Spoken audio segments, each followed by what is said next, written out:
Hello everyone, my name is Krish. Welcome to this class. In this class, we are going to learn present indefinite tense. But before I start present indefinite tense, I like to tell you, I have taught you all the basic things. I have taught you how to arrange sentences in English, how to use preposition in a sentence, and also I have taught you some basic verb. And now the time has come to practice. Now the time has come to practice. Now the time has come to speak English, because we are going to learn tenses. And you know, tenses are very important in spoken English. Without tenses, you cannot speak about yourself. You cannot speak about daily routine. You cannot speak about your habits. You cannot speak likes or dislikes. So, you know, these tenses are very important, and I am going to start from present indefinite tense. And you know very well, we use present indefinite tense when we talk about daily routine, when we talk about regular activity, when you talk about yourself, even when you talk about likes or dislikes. So now you understand how it is important. So I am going to start by present indefinite tense. You have to learn, and also I have taught you some basic verb which we have to use today. So whenever I teach you, I am telling you the way of my teaching. I will teach you the identity of sentence so that you may recognize which tense is this, and also I will teach you how to use this sentence in a rule, and I will tell you which rule is implemented here, which rule is suitable for here. So I will teach you identity of the sentence, because we are Hindi medium student, we all have done studies through Hindi medium school. So I know the problems which you are facing. I know what kind of problem you have. I understand, because I'm a teacher. I am teaching English for the last 10 years. I can understand students' situation. I know, and I know how to handle it. That's why my teaching style is very easy, and anybody can learn. And to be honest, to learn spoken English, you don't need to be graduated, you don't need to be any kinds of education. You have to just learn it. You have to learn some concept of making sentences. You have to learn some basic preposition. You have to learn some basic verb, and then you can speak. Practice is very important, and confidence. Confidence can be built by practicing. If you don't practice, you will never ever build your confidence. And whenever you practice, maybe you speak right or wrong, but practice, it is important. Practice will make you perfect, but perfect practice will make you perfect. If you practice wrong way, you will get wrong result, but if you practice right way, you will get right result. So I suggest you always make right sentence to practice right.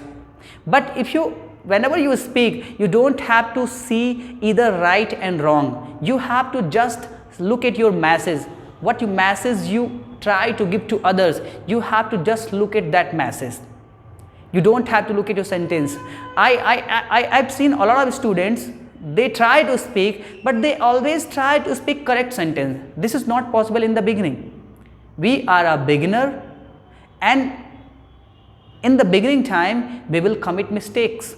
Without committing mistakes, we are not going to speak right sentence. So that's why I'm saying, in the beginning, you have to commit mistakes. You have to make mistakes, but you have to laugh at your mistakes. You don't have to demoralize yourself. You have to be confident. If people are putting you down, you are speaking wrong way, but you always think that speaking wrong English is better than not speaking. Always remember, speaking wrong English is better than not speaking. If you are speaking English and speaking wrong, you always think that you are speaking English. Just like in Hindi, whenever we speak and sometimes the sentences are not correct, it's okay. This is a language. This is not a subject or mathematics or science. If I make something wrong, then teacher is not going to give you good marks. No, we have to share our message. We have to convey our message. Suppose that you are speaking perfect English, and you want to convince someone, you want to try to give your message someone, but you are unable to. So what is the use of your correct English? So we have to speak like people can understand. We have to make people understand. We have to understand people. We don't have to be like foreigner. We have to speak like foreigner, and in the beginning speaking like Americans. This is not possible. It will take time. Speaking like American will take time, because we are living in India, so we will speak like Indians. But many students, they try to speak like American in the beginning. This is not possible. Don't try that. You have to speak English like Indians. You have to practice and speak, practice and speak. So whatever I teach from today, you have to practice. You have to just look at your face. You have to just look at your mouth. Are you able to speak that sentence or not? And listening. Listening is very important. Always remember, we have started speaking Hindi by listening. Because whenever we were child, we used to listen. We never used to speak. We used to listen. Father and mother, family member used to come in front of us and they try to speak in front of us. And we used to just listen, listen, listen, listen. So by listening, we will improve our speaking. By listening, we will improve our accent. By listening, we will speak like Americans. You know, now you can see that I was speaking and suddenly I made a mistake. It's natural. We are not computer, we are human beings. Human can make a mistake, computer cannot. So whenever you speak, if you are committing mistake, it's okay. Let it be, just laugh it. Because we are human beings, we are not computer. Okay? But in the beginning time, you have to practice and speak. You don't have to focus on while speaking right sentences, you have to just convey your message.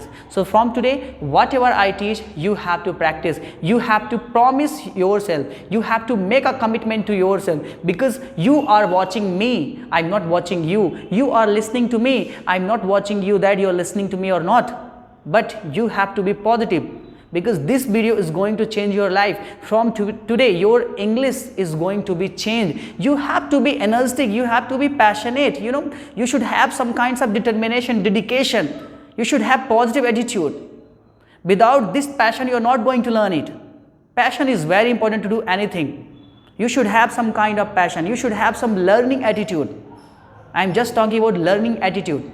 Learning, if you have, you will always learn. So focus on learning. Alright? So from today, whatever I teach you, you know, if I am teaching you, I know you understand me, because I use easy, simple and understandable English. I always speak easy, simple, understandable English so that students can understand me. In the classroom also, whenever I teach, I always use easy language. I use easy words. I have seen many people, I have encountered many thousands and thousands of people, they speak, they come in front of me and they try to demoralize me, they try to dominate me, they try to put me down. But I compare my English to myself, because I know how I started and how I am learning. I don't have to compare myself to someone who has come from America and he has been here for the last 10 years. Of course, he will speak something different. I am living in India, I am living in the village, I am dealing with Indian people. How can I speak like American? This is not possible. And this is the biggest problem of the students. They try to compare their English to others. We have to compare our success, our life, our knowledge of English to ourselves, not just others. Right? So today I am telling you some basic things so that you may clear your concept. So from today I teach you present indefinite tense. You have to practice, because the student practice wrong way. If I say I am say, this is wrong. You don't practice I am say, you practice I say, you practice I am saying. This is right. This is right, because this is a present indefinite and this is a present continuous. Any one of them we can use. But if you say I am say, this is wrong. There is no such a rule like that. That's why I am saying, if you practice wrong way, you will get wrong result. If you practice right way, you will get right result. Decide yourself, what do you want to do? Alright? So today you have to practice present indefinite tense. Just like I write, I speak, I go, I come. After some time I am going to teach you the rules and identity, but you have to practice. Clear? Now we start present indefinite tense. I hope I have made you understand, and now you are feeling excitement. Now you are excited to learn present indefinite tense, because excitement is very important to start anything. If you have some kinds of energy, you have some kinds of excitement, you will always feel positive. You have learning attitude. But if you have just negative attitude, you are learning, maybe you are not interested, you are not going to gain. Clear? So you have to be positive for yourself. Now I start present indefinite tense. Present indefinite tense we use to talk about daily routine. I have told you daily routine, likes, dislikes, universal fact, regular fact, whatever you talk about others, even whenever you introduce yourself, you just talk about in present indefinite. If I tell my daily routine, every day I wake up at 4 o'clock, I brush my teeth, I go to ground, I exercise, I come back to home. You can see I am speaking in present indefinite.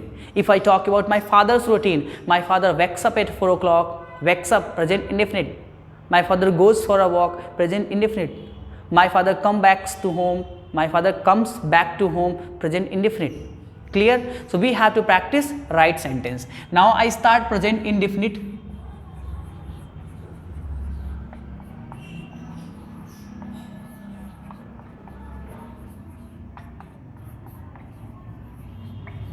Present indefinite tense.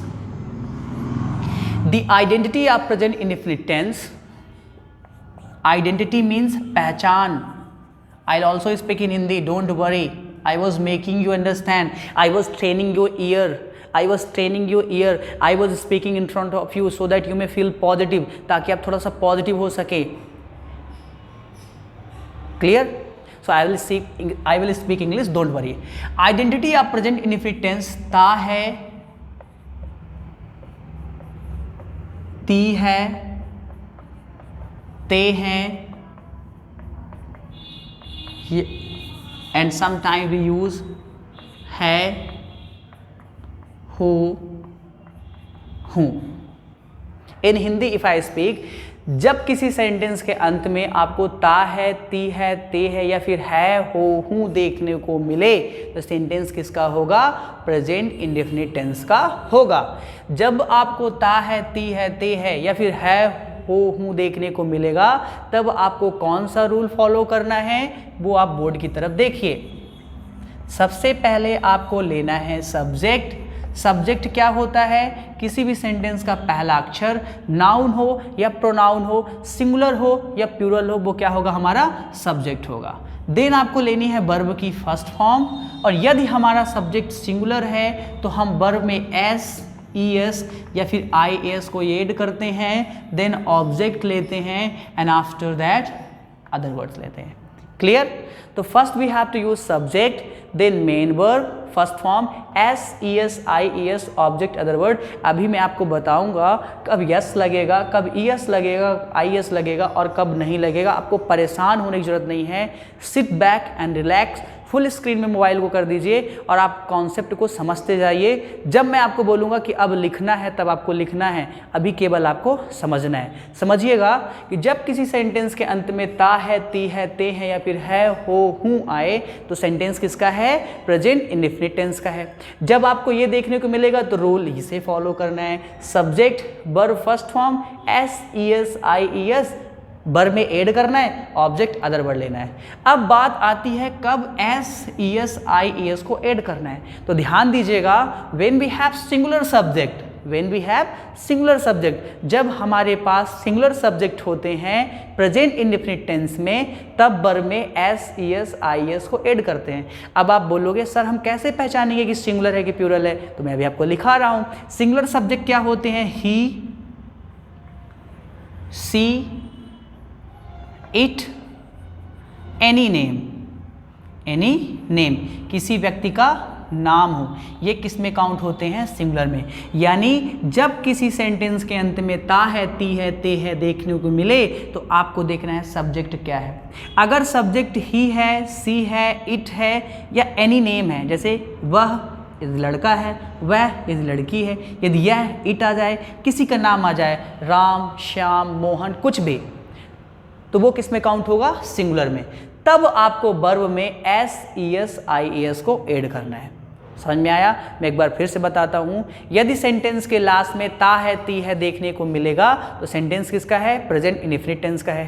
Clear? दूसरी चीज ध्यान रखना है कि जब subject singular होगा तब verb में S, E S, I E S को ऐड करना है. तो आप नोट लिखिए एक. प्रेजेंट इंडेफिनिट टेंस में आप नोट लिखिएगा, प्रेजेंट इंडेफिनिट टेंस में जब सिंगुलर सब्जेक्ट होते हैं प्रेजेंट इंडेफिनिट टेंस में जब सिंगुलर सब्जेक्ट होते हैं ही, सी, इट, एनी नेम, तब वर्ब में S, E S, I E S को ऐड करते हैं। एक बार फिर से नोट कीजिएगा, प्रेजेंट इंडेफिनिट टेंस में जब सब्जेक्ट सिंगुलर होते हैं ही, सी, इट, एनी नेम, तब वर्ब में S, E S, I E S को ऐड करते हैं। क्लियर? तो ये यहां तक आपको क्लियर हो गया। लेकिन जब सब्जेक्ट हमारा प्लूरल होगा, प्लूरल सब्जेक्ट कौन कौन से होते हैं? आई, यू, वी, दे। यानी जब मैं आए, तुम आए, हम आए, या वे आए, या फिर वे लोग आ जाए, मैं, आई, तुम, यू, हम, वी, वे, दे, तब क्या करना है आपको? वर्ब में कुछ भी नहीं करना है, आपको ज्यों का त्यों वर्ब को लिख देना है। ध्यान रखेंगे आप, प्रेजेंट इंडेफिनिट टेंस में जब सब्जेक्ट सिंगुलर होता है तब वर्ब में S, E S, I A S को ऐड करते हैं, और जब सब्जेक्ट प्लूरल होता है आई, यू, वी, दे, तब वर्ब में कुछ भी ऐड नहीं करते हैं, वर्ब को ज्यों का त्यों लिख देते हैं। एक एग्जाम्पल समझिएगा, जैसे मैं बोलूँ मैं जाता हूँ, आई गो। अब यहाँ पास देखेंगे आई प्लूरल था तो गो आया, लेकिन मैं बोलूँ वह जाता है, ही गोज। अब यहाँ ई एस लग गया। क्यों ई एस लग रहा है ये मैं अभी आपको बताऊंगा। अभी आपको ध्यान ये रखना है कि सब्जेक्ट प्लूरल था तो वर्ब में कुछ भी नहीं हुआ, लेकिन सब्जेक्ट सिंगुलर हुआ तो यहाँ वर्ब में ई एस लग गया। कहीं यस भी लगता है, कहीं ई एस भी लगता है, कहीं आई ई एस भी लगता है। Clear? In English if you want to write, you can write in present indefinite tense when we have singular subject like he, she, it, name, we use s, es, I, es with the given verb, but whenever we have plural subject we use nothing with the given verb, we just use simply verb। Clear? मैंने बहुत ही आसान तरीके से आपको समझा दिया है। अब हम बात करते हैं कि कब यस लगता है, कब ई एस लगता है और कब आई एस लगता है। क्लियर? इनके साथ लगेगा और इनके साथ नहीं लगेगा। यानी जब वह आ जाए कोई लड़का, वह आ जाए कोई लड़की, यह आ जाए या फिर किसी का नाम आ जाए, तब हम वर्ब में S, E S, I S को ऐड करेंगे, और जब हमारा सब्जेक्ट प्लूरल होगा तब हम वर्ब में कुछ भी नहीं करेंगे, ज्यों कहते हैं वर्ब को लिख देंगे। एग्जाम्पल ये मैंने बताए थे। अब मैं बात करता हूँ कब यस लगता है, कब यस लगता है, कब आई एस लगता है। इसमें एक एक करके मैं चर्चा करूँगा। आपको परेशान होने की जरूरत नहीं है, आपको सभी चीज़ों को जैसा मैं बता रहा हूँ वैसे लिखते जाना है। जिस तरह मैं बोलूँगा उस तरह आपको प्रैक्टिस करना है, आपको रिजल्ट मिलेगा, यू विल एंजॉय। और ऐसा रिजल्ट आपको मिलेगा न कि आपकी लाइफ चेंज होगी, बल्कि आप दूसरों की भी लाइफ चेंज कर पाएंगे। क्लियर? क्योंकि मेरी भी लाइफ किसी ने चेंज किया, अब मैं आपकी लाइफ चेंज कर रहा हूँ, तो ये सब चीज़ें चलती रहेंगी। All right?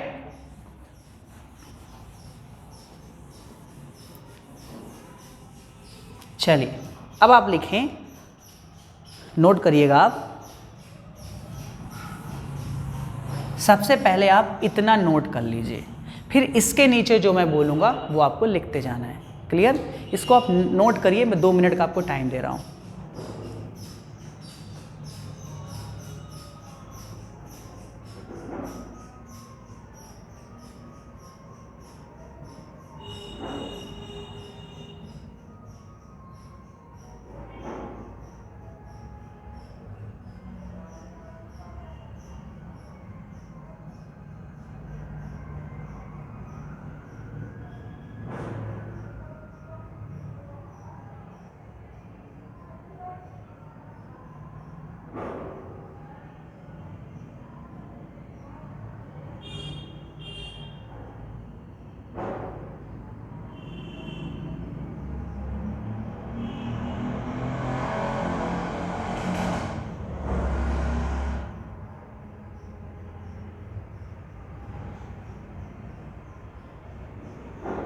चलिए आपने इसे लिख लिया होगा।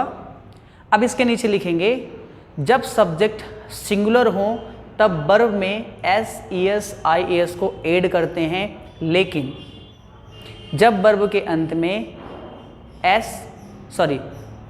जब सब्जेक्ट सिंगुलर हो तब वर्ब में S, E S, I A S को ऐड करते हैं, लेकिन जब वर्ब के अंत में ओ आए, एस एच आए, CH आए, O आए, यस आए, X आए, तब हम किसका ऐड करेंगे? ES का ऐड करेंगे। कैसे पहचानेंगे आप? जब कोई वर्ब दी होगी और सब्जेक्ट क्या होगा? सिंगुलर। पहली बात तो ये सारी जो चीज़ों में कॉन्सेप्ट बता रहा हूँ SES IES का सिंगुलर सब्जेक्ट के लिए है, प्लूरल के लिए तो कुछ है ही नहीं। जब सब्जेक्ट सिंगुलर होगा और वर्ब के अंत में ओ देखने को मिले, SH CH O S S X, तो आपको किसको ऐड करना है? वर्ब में ES को ऐड करना है। एग्जाम्पल, तो आप यहाँ लिख सकते हैं कि जब किसी वर्ब के अंत में O SH CH O S X आए तब वर्ब में ES को ऐड करते हैं। जब किसी वर्ब के अंत में O SH CH O S X आए तब वर्ब में ES को ऐड करते हैं। एग्जाम्पल, जैसे गो आएगा तो गो का क्या हो जाएगा? गोज। कब? जब सिंगुलर सब्जेक्ट होगा तब।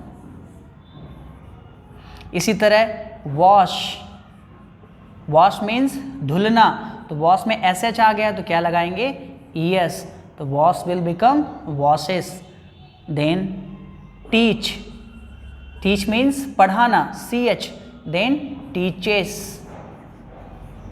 इसी तरह पास, पास मीन्स खिसकाना या आगे बढ़ाना, तो पास में डबल S मिल गया तो क्या लगाएंगे? ES, तो पास क्या हो जाएगा? पासेस। क्लियर? इसी तरह आपको टैक्स, टैक्स मीन्स होता है टैक्स देना, तो हो जाएगा टैक्सेस। तो जब आपको वर्ब के अंत में O SH CH, सॉरी मेरे पास 2 बार O लिख दिया हूँ, कोई बात नहीं, O SH CH S X देखने को मिलेगा तो आप क्या करेंगे? ES को ऐड करेंगे। जैसे go goes, wash washes, teach teaches, pass passes, tax taxes. Clear? ये कब करेंगे? जब सब्जेक्ट हमारे सिंगुलर होंगे और वर्ब के अंत में हमको ये देखने को मिलेगा तो ES ऐड करेंगे। क्लियर? इसको आप नोट कर लीजिए।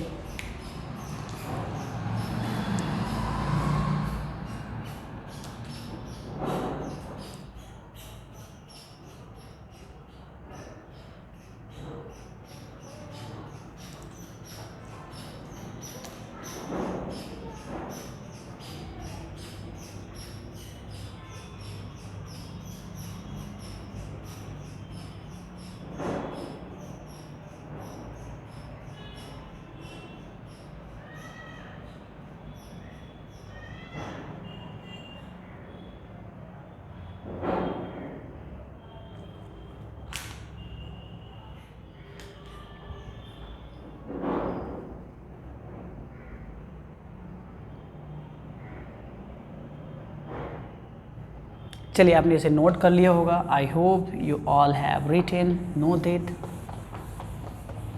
नेक्स्ट थिंग्स, नेक्स्ट रूल लिखिएगा, लिखिए आप, जब वर्ब के अंत में बाई आए, लिखिएगा, जब वर्ब के अंत में बाई आए और बाई के पहले वॉवेल AEIOU आए, यानी जब वर्ब के अंत में बाई आए और बाई के पहले AEIOU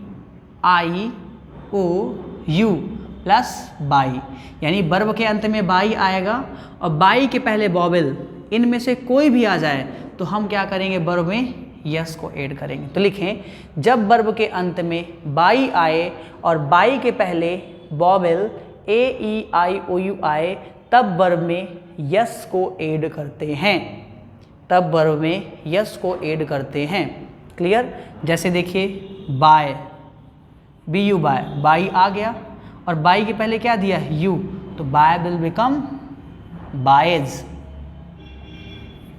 क्लियर? इसी तरह ओबे, ओबे मीन्स कहना मानना, बाई आया और बाई के पहले क्या है? ई, तो ओबे विल बिकम ओबेज। नेक्स्ट,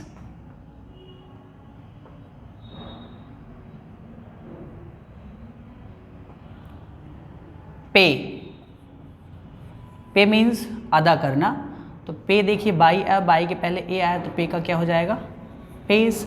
इसी तरह से, SA बाई, यहाँ भी बाई आया, बाई के पहले ए आया तो क्या हो जाएगा? सेज।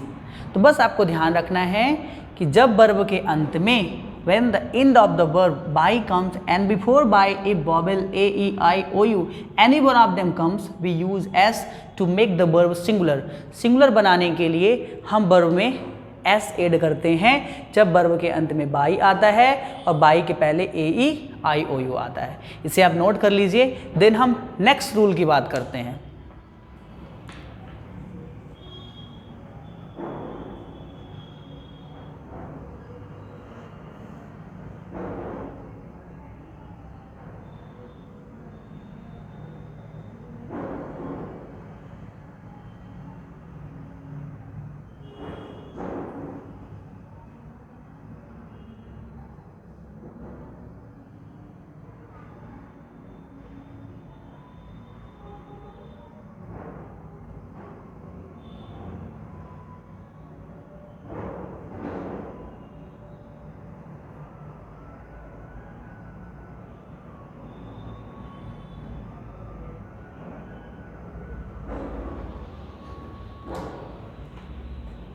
ओके, आपने इसे नोट कर लिया होगा.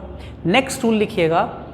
जब वर्ब के अंत में बाई आए, लिखिएगा, जब वर्ब के अंत में बाई आए और बाई के पहले कॉन्सोनेंट आए, कॉन्सोनेंट यानी कि व्यंजन ए, ई, आई, ओ, यू को छोड़ करके जितने भी अल्फ़ाबेट बचते हैं वो किस में काउंट होंगे? कॉन्सोनेंट में. तो यानी जब कॉन्सोनेंट आ जाए, कॉन्सोनेंट्स यानी कोई भी कॉन्सोनेंट आ जाए ए, ई, आई, ओ, यू को छोड़ करके बाई, तो हम क्या करते हैं? बाई को हटाते हैं और आई, ई, एस ऐड करते हैं. तो लिखें, जब वर्ब के अंत में बाई आए और बाई के पहले कॉन्सोनेंट ब्रैकेट में व्यंजन आए, और भी लिख सकते हैं ए, ई, आई, ओ, यू को छोड़ करके, ए, ई, आई, ओ, यू को छोड़ करके बाकी सब क्या हो जाएंगे? आपके कॉन्सोनेंट. तो आपको क्या समझना है कि जब वर्ब के अंत में बाई आए और बाई के पहले कॉन्सोनेंट आए, तब बाई को हटा करके आई, ई, एस यूज़ करते हैं. बाई को हटा करके आई, ई, एस यूज़ करते हैं. जैसे ट्राई, देखिए बाई आ गया लेकिन बाई के पहले आर क्या है? एक कॉन्सोनेंट है. तो हम क्या करेंगे? बाई को हटाएंगे और आई, ई, एस यूज़ करेंगे. तो क्या हो जाएगा? ट्राइज. इसी तरह क्राई, क्राई मीन्स रोना या फिर चिल्लाना, तो क्राई क्या हो जाएगा? क्राइज. क्लियर? इसी तरह fry, F R by, fry means तलना. यहाँ भी देखिए बाई आर, बाई के पहले आर क्या है? कॉन्सोनेंट है. तो फ्राई विल बिकम फ्राइज. इसी तरह hurry, H, U, double R, Y, Y और बाई के पहले क्या आ रहा है? कॉन्सोनेंट. तो क्या हो जाएगा? हरी विल बिकम हरीज. अब आप समझिएगा, ये वाली वर्ब आप यूज़ करेंगे प्लूरल के साथ और ये वाली वर्ब आप यूज़ करेंगे सिंगुलर के साथ.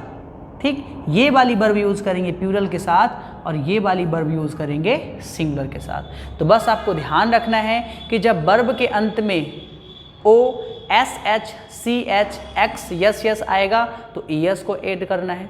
जब वर्ब के अंत में बाई आएगा और बाई के पहले ए, ई, आई, ओ, यू आएगा तो यस ऐड करेंगे. लेकिन वर्ब के अंत में बाई आए और बाई के पहले कॉन्सोनेंट आए तो बाई को हटा करके आई, ई, एस का यूज़ करेंगे सिंगुलर सब्जेक्ट के साथ यूज़ करने के लिए. क्लियर?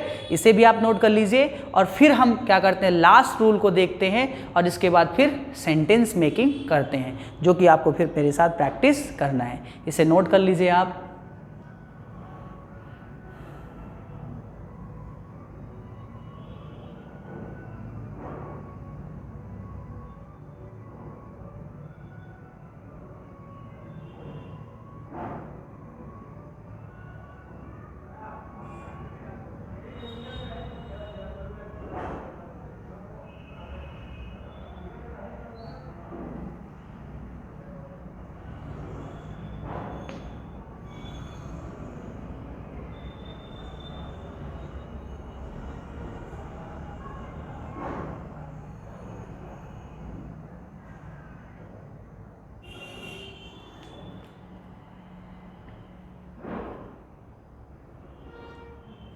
चलिए, आपने इसे नोट कर लिया होगा.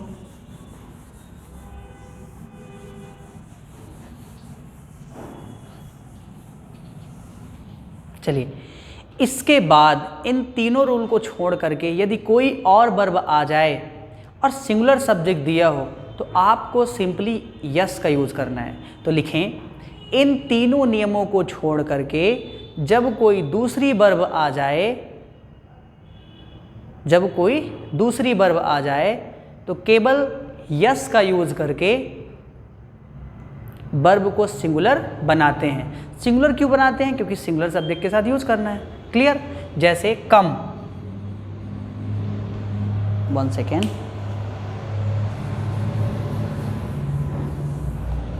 कम। तो देखिए अब ये जो कम वर्ड है हमारे किसी नियम में सेट नहीं हो रहा है। ना वर्ब के अंत में SH आ रहा है तो हम इसमें ES लगाते, ना ये बाई आ रहा है, ना बाई के पहले कॉन्सोनेंट आ रहा है, तो किसी नियम में सेट नहीं हो रहा है। लेकिन ये हमारे चौथे नियम में जा रहा है कि यदि कोई दूसरी वर्ब आ जाए, जैसे इन नियमों को छोड़ करके कोई दूसरी वर्ब आएगी तो हम क्या करेंगे, यस का यूज़ करके सिंगुलर बनाएंगे। तो कम क्या होगा, कम्स। स्पीक क्या होगा, स्पीक्स। राइट क्या होगा, राइट्स। फाइट क्या होगा, फाइट्स। क्लियर? तो इनका यूज़ करेंगे प्लूरल सब्जेक्ट के साथ, इनका यूज़ करेंगे सिंगुलर सब्जेक्ट के साथ। अब हमने जितना भी पढ़ा है, अभी जितनी भी नियमों को पढ़ा है, whatever we have studied, जितना भी पढ़ा है, अब हम इसे सेंटेंस में यूज़ करके आपको बताएंगे। क्लियर? रूल्स ही बस हमने नहीं लिखे हैं, अब इनका हम यूज़ करेंगे कि कब सिंगुलर में आएगा, कब प्लूरल में आएगा। क्लियर? इन्हें आप नोट कीजिए, दिन में सेंटेंस आपको अरेंज करके ट्रांसलेट करके आपको बता रहा हूँ। नोट कर लीजिए इसे।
चलिए आपने इसे नोट कर लिया होगा। I hope you all have written.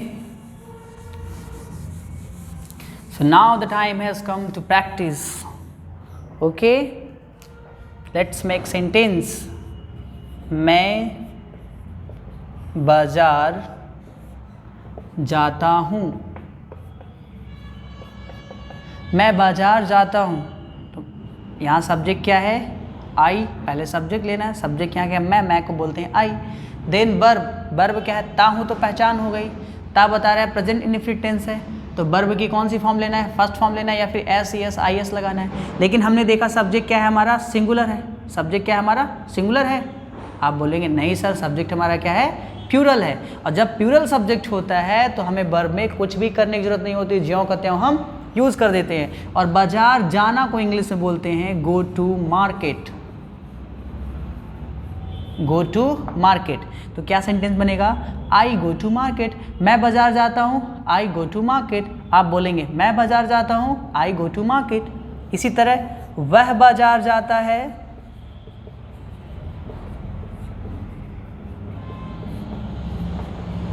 वह बाजार जाता है, ही गोज टू मार्केट। वह बाजार जाता है, ही गोज टू मार्केट। अब यहाँ गोज क्यों आ रहा है, क्योंकि सब्जेक्ट क्या हमारा, सिंगुलर है। सिंगुलर का सब्जेक्ट क्लियर। एक बार फिर समझिएगा, सिंगुलर सब्जेक्ट के साथ सिंगुलर वर्ब, प्लूरल सब्जेक्ट के साथ प्लूरल वर्ब। क्लियर। तो he goes to market. Next, वह बाजार जाती है,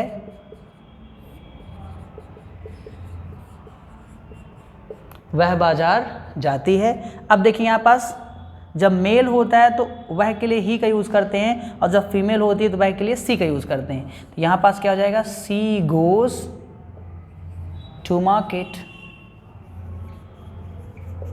सी गोज़ टू मार्केट। अब यहाँ क्यों गोज़ आ रहा है, क्योंकि सी क्या है, सिंगुलर है, तो सिंगुलर के साथ सिंगुलर वर्ब। अब यहाँ ईएस क्यों लगा रहे हैं, क्योंकि वर्ब के अंत में ओ आ रहा है, इसलिए हम क्या लगा रहे हैं, ईएस।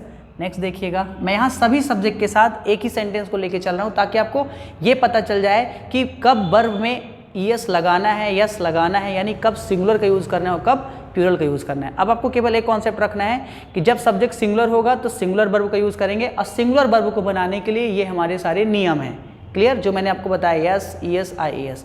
क्लियर। अब यहाँ सब्जेक्ट नेक्स्ट देखते हैं, वे लोग बाजार जाते हैं, वे लोग बाजार जाते हैं, दे गो टू मार्केट। तो आपने देखा जब हमारे पास सब्जेक्ट दे था, प्लूरल था, तो हमने वर्ब में कुछ भी नहीं किया। इसी तरह हम लोग बाजार जाते हैं,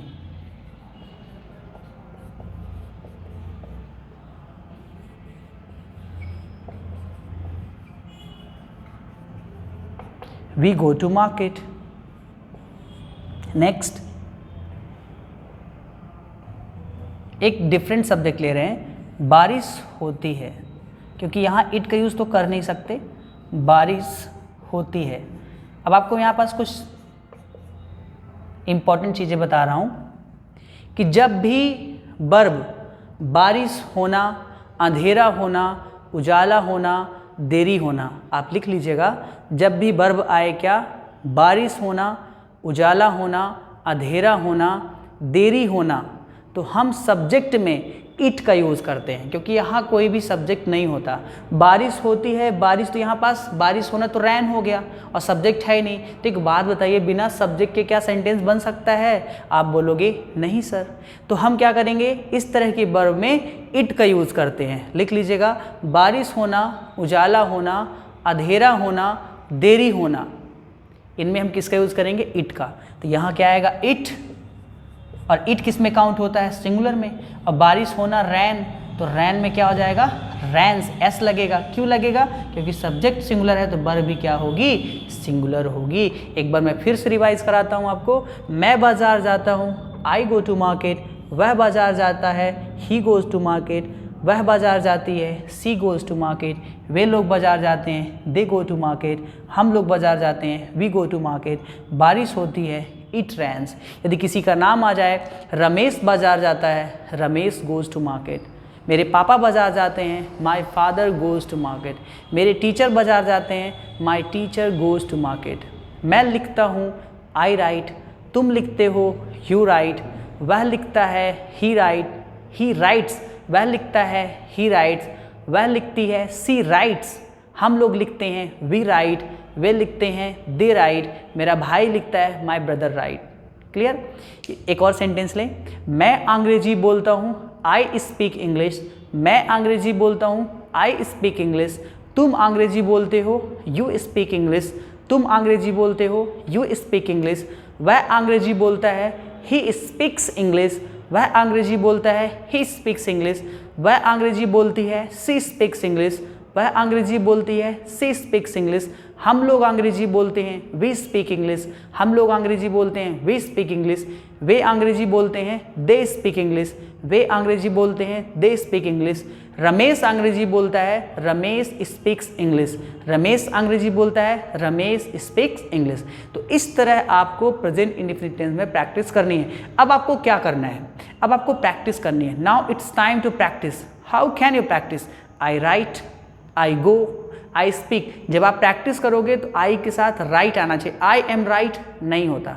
या तो बोलिए आई एम राइटिंग, जो कि प्रेजेंट कॉन्टिन्यूअस टेंस है, या फिर आप बोलिए आई राइट। ज़्यादातर लोग क्या करते हैं? Most of the people they commit mistake, I am write, this is wrong, I write. मैं वहाँ जाता हूँ, I am go, this is wrong, I go there. मैं वहाँ जाता हूँ, आई गो देयर। मैं काम करता हूँ, आई वर्क। मैं काम करता हूँ, आई वर्क। मैं खाना बनाता हूँ, आई कुक फूड। मैं खाना बनाता हूँ, आई कुक फूड। मैं अंग्रेजी बोलता हूँ, आई स्पीक इंग्लिश। मैं अंग्रेजी पढ़ाता हूँ, आई टीच इंग्लिश। तुम यह काम करते हो, यू वर्क दिस। तुम यह काम करते हो, यू वर्क दिस, या फिर यू डू दिस वर्क। तुम यह काम करते हो, यू डू दिस वर्क। इसे आप नोट कीजिए, देन मैं आपको कुछ एग्जाम्पल दूंगा जिन्हें आपको ट्रांसलेट करना है, और जब हमारी लाइव गूगल मीट पे हम मिलेंगे तो वहाँ आपको इन सारे सेंटेंस को पूछना है। अब प्रेजेंट इंडेफिनिट टेंस में केवल इतने में प्रेजेंट इंडेफिनिट टेंस खत्म नहीं होगा कि हमने देखा कि किसी भी सेंटेंस के लास्ट में ता है, ती है आ गया तो हमने रूल लगाया और सेंटेंस बना दिया। नहीं, यहाँ बहुत टाइप के सेंटेंस बनते हैं। यानी जब सेंटेंस के अंत में आएगा चाहता हूँ तो यहाँ वांट टू का यूज़ करेंगे। जब सेंटेंस के अंत में चाहिए आएगा तो यहाँ हम वांट का यूज़ करेंगे। जब सेंटेंस के अंत में पसंद करता है आएगा तो लाइक का यूज़ करेंगे। जब वर्ब के अंत में ता रहता है आएगा तो कीप का यूज़ करेंगे। मैं आपको सारे यूजेस बताऊँगा, बस आपको थोड़ा पेशेंस के साथ प्रैक्टिस करते हुए मेरे साथ चलते रहना है। I hope we will get the result. मैं आशा करता हूँ कि हम सबको रिजल्ट मिलेगा। यदि आप ऑनेस्टली प्रैक्टिस करोगे, if you practice honestly, definitely you will speak English, because you are watching me, I am not watching you. आप मुझे देख रहे हैं, मैं आपको देख नहीं रहा हूँ। आप मेरी परफॉर्मेंस देख रहे हैं बट मैं आपकी परफॉर्मेंस को नहीं देख रहा हूँ। So honestly you have to practice, you have to make a commitment. Don't cheat your self, खुद को धोखा मत दीजिएगा। डोंट चीट मी, इवन मुझे धोखा मत दीजिएगा। If I say you have to practice, then you have to practice. यदि मैं बोलूँगा आपको प्रैक्टिस करना है तो प्रैक्टिस करना है। कैसे प्रैक्टिस करना है, कहाँ प्रैक्टिस करना है, सारे मटेरियल्स आपको मिलेंगे। जैसा मैं बोलता कह रहा हूँ वैसे ही आपको करते जाना है। Definitely you will get the result and you will speak English confidently. Alright, note down, then I give you some examples to translate.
चलिए, आपने इसे लिख लिया होगा। अब मैं आपको 5 सेंटेंसेस बोल रहा हूँ, आपको इसे ट्रांसलेट करना है। ओके, लिखेंगे। मैं तुम्हें जानता हूँ, मैं तुम्हें जानता हूँ। नेक्स्ट, मेरा भाई तुम्हें जानता है, मेरा भाई तुम्हें जानता है। नेक्स्ट, तुम मुझे गुमराह करते हो, तुम मुझे गुमराह करते हो। नेक्स्ट, मेरा भाई अंग्रेजी सीखता है, मेरा भाई अंग्रेजी सीखता है। तुम मेरा पीछा करते हो, तुम मेरा पीछा करते हो। नेक्स्ट, तुम रात में घर से बाहर जाते हो, तुम रात में घर से बाहर जाते हो। नेक्स्ट, मैं दिन में मोबाइल चलाता हूँ, मैं दिन में मोबाइल चलाता हूँ। मैं अंग्रेजी सीखना चाहता हूँ, मैं अंग्रेजी सीखना चाहता हूँ। यहाँ मैंने एक एक्स्ट्रा सेंटेंस दे दिया है जो मैंने अभी आप नहीं पढ़ाया है। जब चाहता हूँ आता है तो हम किसका यूज़ करते हैं, यह हम नेक्स्ट क्लास में डिस्कस करेंगे। अभी इसमें हमको बहुत सारे टाइप के सेंटेंस सीखना है। आपको केवल आज सिंपल सेंटेंस की प्रैक्टिस करना है। मैं लिखता हूँ, आप चाहें तो खुद से 100 सेंटेंस बनाइए और उनकी प्रैक्टिस कीजिए। मैं लिखता हूँ, आई राइट, तुम समझते हो, यू अंडरस्टैंड, मैं तुम्हें जानता हूँ, आई नो यू, मैं दरवाज़ा खोलता हूँ, आई ओपन द डोर। जब आप इस तरह की प्रैक्टिस करेंगे तो आपकी हैबिट हो जाएगी आई के साथ डायरेक्टली वर्ब को यूज़ करने की। I am open the door wrong होता है, आई ओपन द डोर। मैं लिखता हूँ, आई एम राइट रॉन्ग होता है, आई राइट। वह लिखता है, ही इज़ राइट रॉन्ग होता है, ही राइट्स। तो जब आप प्रैक्टिस करेंगे तो आपकी हैबिट में हो जाएगा। I speak, I write, I गो। अब यहाँ पास एक काम आपको और करना है, अपनी दिनचर्या आपको लिखना है। आप सबको अपनी दिनचर्या को हिंदी में लिखना है और उसे इंग्लिश में ट्रांसलेट करना है। कैसे? मैं सुबह 4 बजे उठता हूँ, मैं ब्रश करता हूँ, मैं टहलने के लिए जाता हूँ, मैं 7 बजे नहाता हूँ, मैं पूजा करता हूँ, मैं ब्रेकफास्ट करता हूँ, इसके बाद मैं कोचिंग जाता हूँ, इसके बाद मैं कॉलेज जाता हूँ, व्हाटएवर। इस तरह करके आपको 20 पॉइंट्स लिखने हैं और उन्हें ट्रांसलेट करना है। आप जब देखेंगे कि आप अपना डेली रूटीन लिख रहे हैं, अपनी दिनचर्या लिख रहे हैं, तो सभी सेंटेंस के लास्ट में ता है, ता है, ता है करके आएगा, जिसे आप आसानी से ट्रांसलेट कर सकते हैं। आप चाहें तो अपनी डेली रूटीन को मिरर के सामने या अपनी फैमिली मेम्बर के सामने बोल करके और अपने कॉन्फिडेंट लेवल को चेक कर सकते हैं। जैसे कैसे बोलेंगे? Hello everyone, my name is whatever आपका नाम जो है। Today I am standing in front of you to tell my daily routine. Well, every day I wake up at 4 o'clock, I brush my teeth, I go to ground to exercise, I come back to home, I take a bath, I worship, I go to coaching, after eating breakfast, whatever। इस तरह आप अपनी daily routine बोल सकते हैं। Clear? सो आज के लिए इतना ही, मिलते हैं नेक्स्ट क्लास में। Thank you so much for watching, see you next time, all the best, happy learning English.